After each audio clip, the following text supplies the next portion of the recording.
Добры дзень, гэта канал Свабода Прэміум, тут Ганна Соусь і мой суразмоўца, адзін з самых вядомых беларускіх оперных спевакоў Ілля Сельчукоў. Добры дзень. Добрый день, Ганна.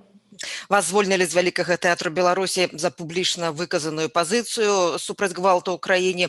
Ну, і ў выніку вы цяпер знаходзіцеся не ў Беларусі. Калі ласка, раскажыце, дзе вы і што здарылася, што папярэднічала вот гэтаму рашэнню аб часовым ад'ездзе. Ну, свой ад'езд мы планавалі і дагэтуль. Я не магу сказаць, што ён быў такім тэрміновым, і што ён быў такім, так сказаць, на ўцёкі мы нікуды не ўбягалі, але так здарылася, што мы зараз знаходзімся ў Паўночнай Амерыцы і былі тут так з бацькамі, і зараз знаходзімся з імі, праводзім каляды, тут такую робім перазагрузку такую. А раскажыце пра абставіны звальнення, як гэта было? Гэта адбылося ў кастрычніку, ўжо прайшло больш за 2 месяцы з таго часу, і таму ўжо можа што і забудзецца ўжо. Але я так лічу, што гэта было напрыканцы кастрычніку.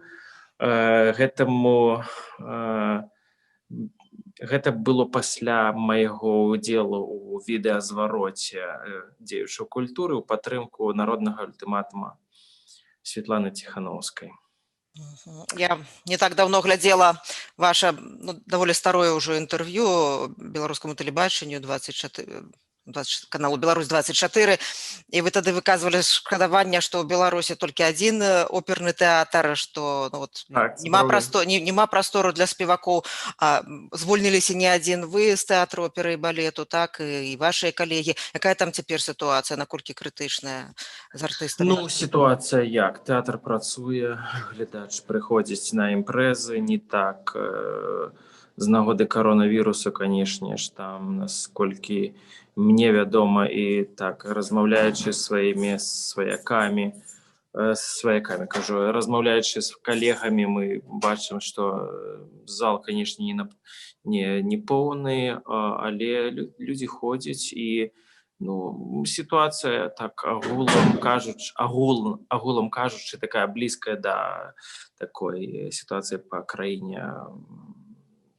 Туды-сюды нейкія ёсць моманты, конечно, адрозненні, але агулам не адрозніваецца ад сітуацыі па стране, ад крытычнай сітуацыі да такога уздыму і аптымізму. Усё разам. Адзін з найбольш такіх драматычных і кранальных музычных твораў, я яго вельмі шмат разоў пераглядаю, і зусім недавно глядзела, які былі створаны апошнія месяцы. Это такі рэлігійны гімн «Магутны Божий», такі відэокліп, дзе галоўную ролю Купалавец Павел Харланчук выконвае, тэкст чытае Юлія Шпілеўская, вы спяваеце. Вельмі моцны відэошэраг скарыстаны пратэстаў, у тым ліку забойства Тарайкоўскага. Вельмі сімвалічны кліп такі. Як з'явілася гэта ідэя, як рэалізавалася? Ведаеце, Ганна, ідэя гэта прыйшла яшчэ раней, за год да гэтага, калі я замовіў апрацоўку гэтага твору для сімфанічнага аркестру. Яе зрабіў Канстантын Яськоў, наш выдатны кампазітар, які зараз таксама не ў Беларусі, на жаль. Ён пакінуў працу ў універсітэце культуры. Мы з ім пазнаёміліся год таму на еўрапейскіх гульнях, і уся музыка, якая гучала на адкрыцці, на цырымоніі адкрыцця гэтых гульняў, яна была Канстантына Яськова. І мы з ім так пасля супрацы яшчэ там год таму на тых гульнях прыйшлі да высновы, што трэба рабіць такі гімн. Я замовіў аркестроўку яму, і вось яно ўсё зрэла, і ўжо на пачатку вясны аркестроўка была зроблена, але не было больш нічога. Мы не рабілі лічбовую нейкую такую ўжо апрацоўку далей гэтага ўсяго і не запісвалі жывыя інструменты.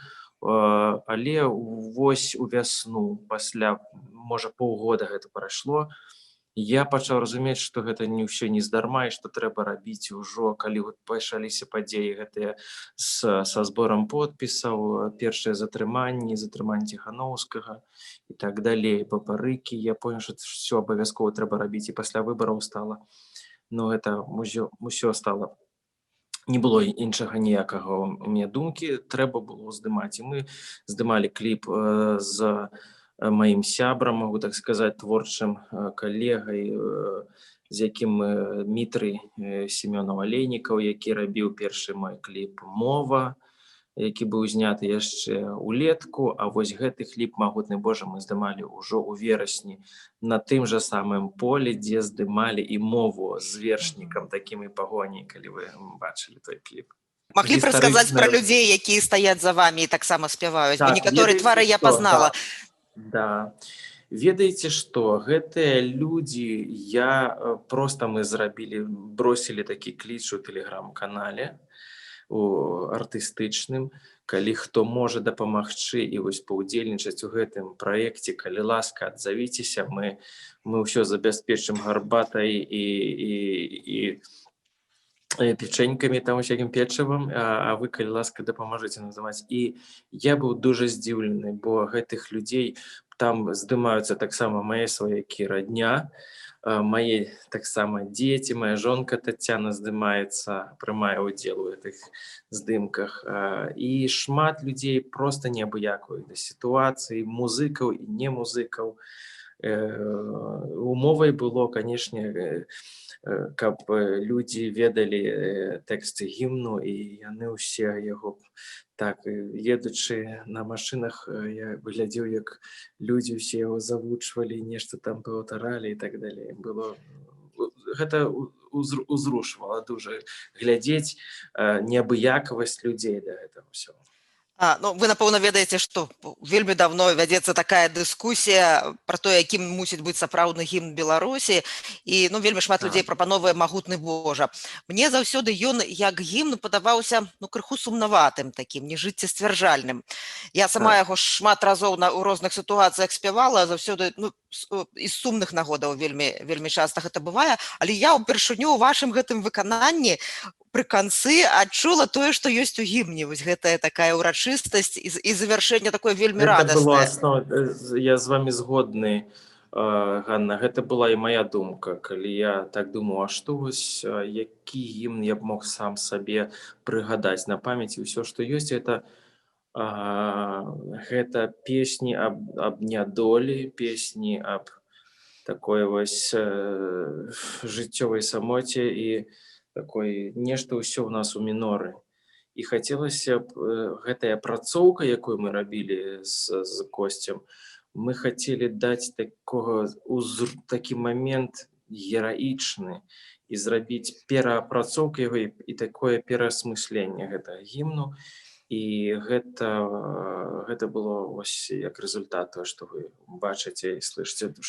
Таму што мне здаецца, што хопіць ужо у скрусе так сядзець і біць сябе ў грудь, і што вось нічога не атрымліваецца. Усё у нас атрымліваецца, ёсць свае таленты, ёсць свае музыкі, злажылася на слязах, на ляманце, на этом усём, на мучаніках злажылася беларуская нацыя, на мою думку, зараз. Хоць яшчэ, канешне, нам трэба ісці, будзе ісці.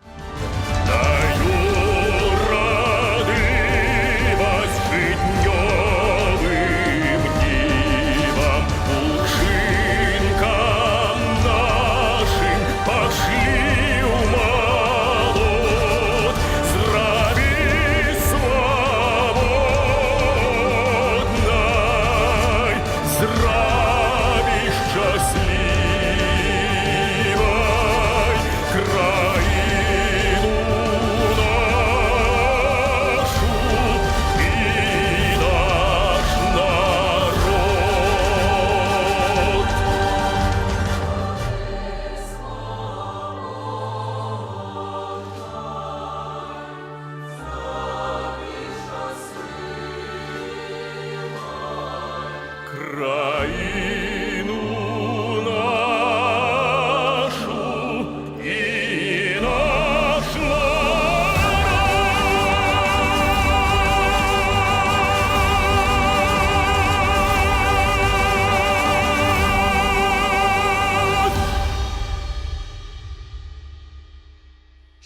Вы спявалі, згадвалі ўжо калісьці гэта я зараз у нашай размове на еўрапейскіх гульнях на адкрыцці, і на той момант такога ўзроўню гвалту ў краіне не было.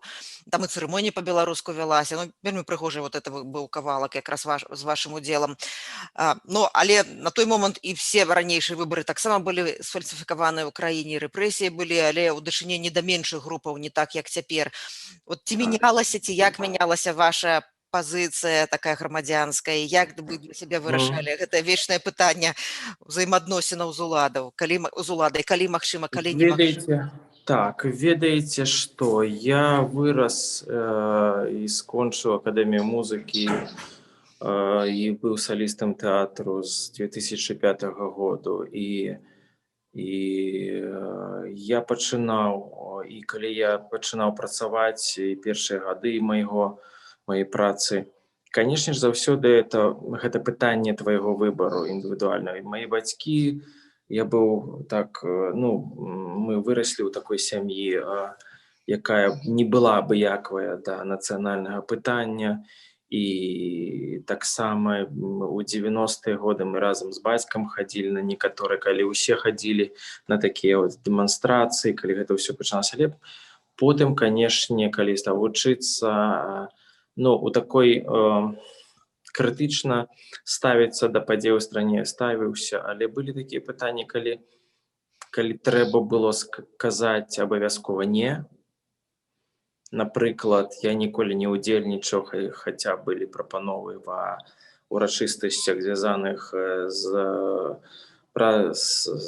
святкаваннем рэвалюцыі, камсамолу і так далей, бо лічу, што гэта злачынства. Я стараўся не ўдзельнічаць у такіх мерапрыемствах, которые мусілі і не толькі на дзяржаўным узроўні, а агулам, якія б мусілі цябе пераступаць нейкую мяжу, такую па-беларуску не ведаю, нравственную. Маральную. Так, маральную мяжу, так. І таму, канешне, ад нечага адмаўляўся, на нешта шоў, калі бачыў, што гэта мае сэнс. І я хацеў, зразумела, калі супрацоўнічаў і выступаў на самым высокім такім дзяржаўным узроўні, тыя ж самыя гульні і ў Палацы Рэспублікі, святкаванне прэміі за духоўнае адраджэнне. Я не хацеў бы ставіцца да гэтага ўсяго, што было, вось гэта ў нас усё адмоўнае на 100%. Не, былі нават у самых, ведаеце, самыя цёмныя часы ёсць такія падзеі, рэчы, якія, станоўчыя. Напрыклад, я не магу адмоўна ставіцца да праграмы таго ж самого нашага кіраўніцтва страны па ўзнаўленню, напрыклад, замкаў, которые былі. Ёсць рэчы ў сацыяльнай палітыкі, якія мне імпануюць. З медыцынай, напрыклад, мне падабаецца ў нашай краіне, што троху лепш, чым у астатніх краінах. Так сітуацыя была да ковіду. Але шмат пытанняў, на якія, канешне, я не мог знайсці адказу, з якімі я не згодны і дагэтуль. Асабліва нацыянальнае пытанне нашай гісторыі і паразумення гісторыі.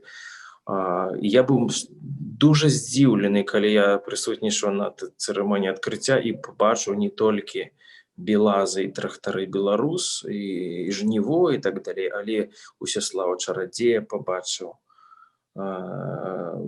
згадванне пра Міндоўга, Вітаўта і так далей. Гэта было для мяне такім адрывам шаблону, зрывам шаблону асабістым. І я тады разумеў, што я ўдзельнічаю ў вельмі станоўчай. Хаця былі крытыкі, которые казалі, што вось вы там прыехалі, вось все зрабілі расіяне, там каманда Сечанава, зрабілі ўсё, а я для сябе зрабіў выснову, што не, ведаеце, айфоны робяць таксама кітайцы, напрыклад, але... Там беларускі змест быў, безумоўна. Так, але гэтыя кітайцы працуюць на Купертіна, і ўсё гэта збірае зверху вяршкі, усе збірае Apple. І мне было не гэта не крытычна, хто это робіць. Галоўнае, што гэта працуе на нацыянальную справу. І гэта спрацавала. І я быў дужа ўражаны тым, што было. Таму лічу гэта станоўчай з'явай. І удзельнічаць у гэтым для мяне быў гонар. Але тое, што здарылася апошнім летам, канешне, ну, гэта па-за межамі разумення. Дарэчы, калі перавесці тое, што здарылася, і тое, што адбываецца на свет оперы, вот з якой оперы, з сюжэтам якой оперы, з якімі там опернымі персанажамі вы б маглі параўнаць тое, што адбываецца, і найбольш яркіх прадстаўнікоў, ну так умоўна кажучы, добра і зла. Ну, як вам сказаць, гэта барацьба добра і зла, той же самы Фауст, які ў нас зараз прыйшоў, якого я марыў спець, партыю Валентына, але вось мяне звольнілі так літаральна за 2 тыдні да прэм'еры. І на працы на Фаусце мы там усе і захварэлі на ковід, і гэта драматычны дужа такі спектакль і пастаноўка. І вось я лічу, што шмат таго, што там адбываецца, вопросы годнасці чалавека і вопросы маральнага выбару, у які ён ставіцца, на што ты можаш сабе дазволіць пайсці у жыцці, застацца асобай ці не. Так, што першы адказ гэта Фауст. Так, і Гоно.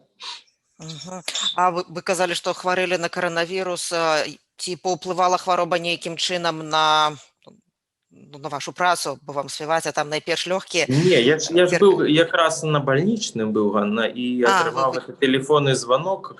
Я запісаў гэты зварот у суботу, у нядзелю была, ці ў панядзелак, я ўжо запамятаваў, была гэта акцыя маіх калегаў з вялікага тэатру. Я быў на бальнічным, на Царскай нявесце гэта было ўсё. І ўжо ў панядзелак ці аўторак утрам раніцай я атрымаў тэлефонны званок ад кіраўніцтва намесніка гендырэктара. І вось ён сказаў, што Ілля, мы ведаем, што вы знаходзіцеся так, зараз хварэеце, але вось такія пару пытанняў.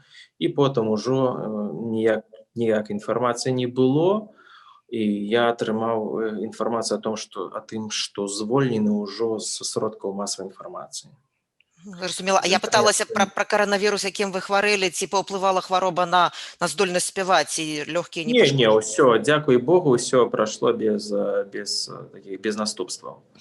А для каго вы спяваеце цяпер? Ну, я разумею, што для такога ўзроўню спевака, як вы, працу знайсці магчыма, але зараз пандэмія, большасці краінаў тэатры закрыты. Зараз так, зараз гэта час такі для не толькі ў нас у краіне такая, як кажуць, масакра на захадзе Беларусі, але і, канешне, у свеце оперы таксама, таму што шмат, я б сказаў, што так, адсоткаў 90 ўсіх мерапрыемстваў і спектакляў былі адмененыя ці перанесеныя на наступны год.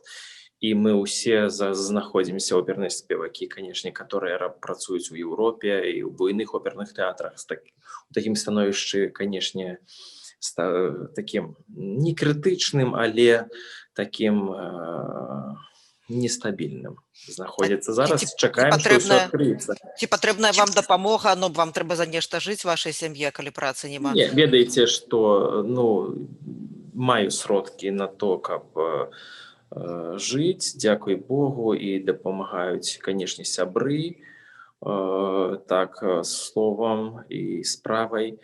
Таксама ёсць праекты, у якіх я ўдзельнічаю і акрамя оперы, якія маюць, канешне, і фінансавы бок. І дзякуй Богу, яшчэ сітуацыя такая. Бывае і горш, як кажуць беларусы.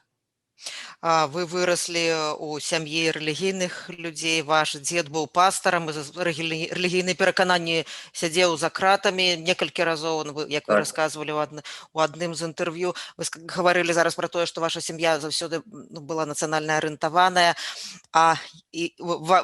я згадаю зараз вельмі прыгожую кампазіцыю «Мова» пра беларускую мову. Размаўляю, як прывык, не хачу нанова. Які ваш шлях да беларускай мовы быў? Бо вы все роўна, калі ў менскай школе вучыліся, то натуральна руская мова, канешне, была на пачатку. Гэта была расійская мова, канешне, і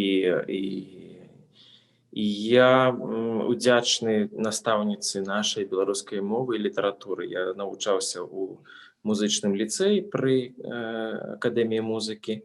У нас Ганна Михайловна Бутырчык, выкладчыца з дзяржаўнага універсітэта беларускага. Яна дужа станоўча паўплывала не толькі на мяне, але і на ўсіх нас, маіх аднакласнікаў. Мы пачалі з ёю чытаць так ужо сур'ёзна, дзесь 3 гады мы працавалі апошнія ў ліцэі, чыталі каласы, хадзілі на лекцыі ў універсітэт, не толькі ў ліцэі, і дзякуючы яе высілкам я бачу, што неабыякавыя да спадчыны роднай.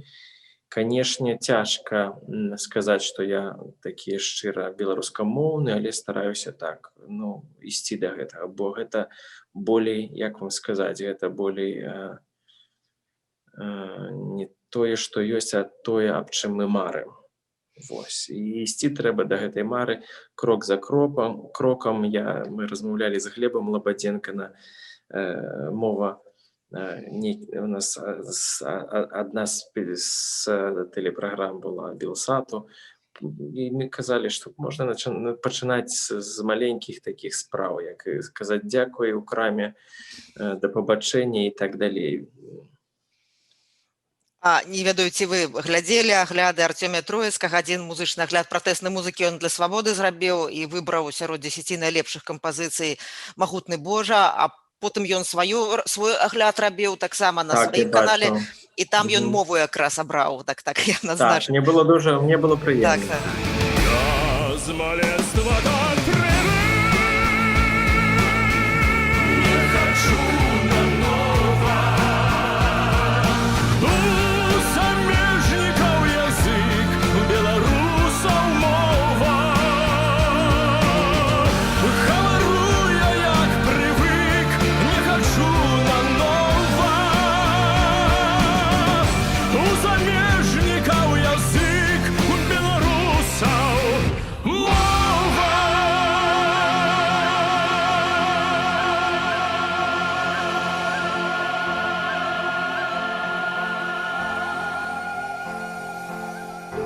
Водар сена под коня, удыхну груди, где ни глянь, моя родня, дорогие люди.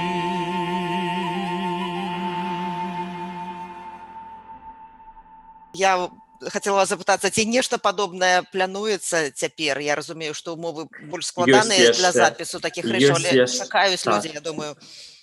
Так, ёсць яшчэ праекты, над которымі мы працуем разам з аўтарам тэксту Казімірам Машкалай, які напісаў тэкст да мовы. Яшчэ ёсць праекты, якія мусяць выйсці, і яны будуць абавязкова апублікаваныя на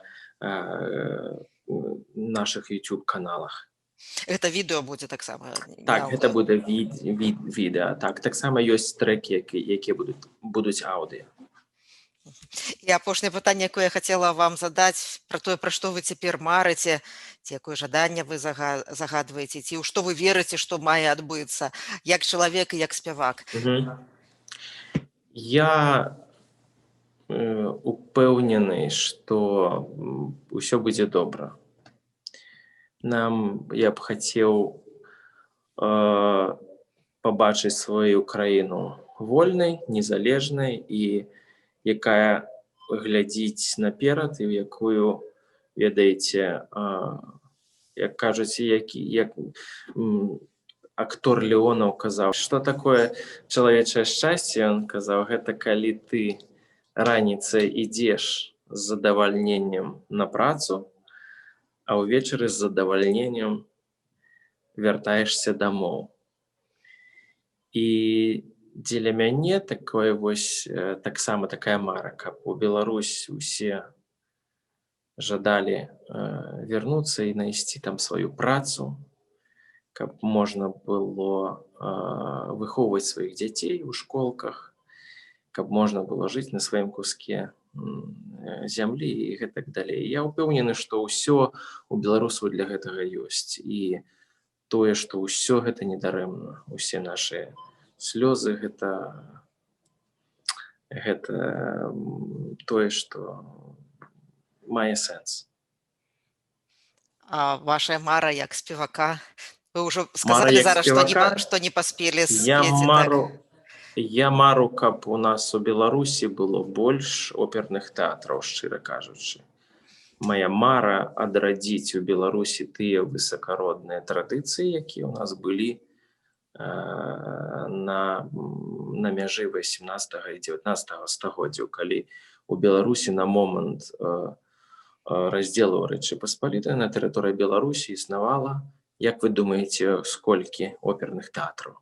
Вось на момант 1795 году па апошні раздзел Рэчы Паспалітай. Ладно, скажу, не ведаю, магу сказаць 5, так. 18. І, напрыклад, у нашай буйной суседкі было 2 тэатры ў Петербургу і ў Маскве. І то гэта былі трупы. У нас было 18 оперных тэатраў, малых і буйных. І ў мяне такая вось ёсць мара, каб іх было, не 18, но хацелася б, каб бачыць мінімум 4 добрых у ўсіх усходніх рэгіёнах, у заходніх і ў цэнтральнай Беларусі, каб не толькі ў Мінску гучала класічная музыка, бо я лічу, як разумееце, што гэта такія рэчы дуже важкая, і каб была у нас такое вось свой скарб багацця ў краіне, і культура гэта наш скарб, і мы павінны, канешне, ўсё рабіць для того, каб яго было больш, каб тэатры супрацоўнічалі, каб была такая вось, как по-русски говоря, высокомотивирующая среда. І тады я лічу, што гэта менш будуць людзі хадзіць, як кажуць, па падваротнях, а ўжо будуць, хочаш не хочаш, трэба будзе ўжо з жонкай у тэатр схадзіць. І ўжо нешта станоўча, нейкія зрухі ў грамадстве будуць. А я лічу, што опера гэта сінтэтычная, это такая самый высакародны, сінтэтычны тэатральны жанр, дзе ўсё разам, і музыка, і тэатральнае мастацтва, і архітэктура, і ўсё астатняе. Разумееце? І гэта самае моцнае з мастацтва дзеля мяне. І я лічу, што мы павінны зрабіць усё, каб гэта побачыла як мага больш нашых суайчыннікаў. Вельмі спадзяюся, так і адбудзецца. Дзякуй вялікі. Так, абавязкова. Сёння госцем «Свабоды прэміум» быў Ілля Сельчукоў, адзін з найлепшых беларускіх оперных спевакоў. Усяго вам найлепшага. Хочаце ведаць, што адбываецца? Апошнія навіны, жывыя трансляцыі, відэа, фота. Пастаўце на мабільны тэлефон нашу аплікацыю.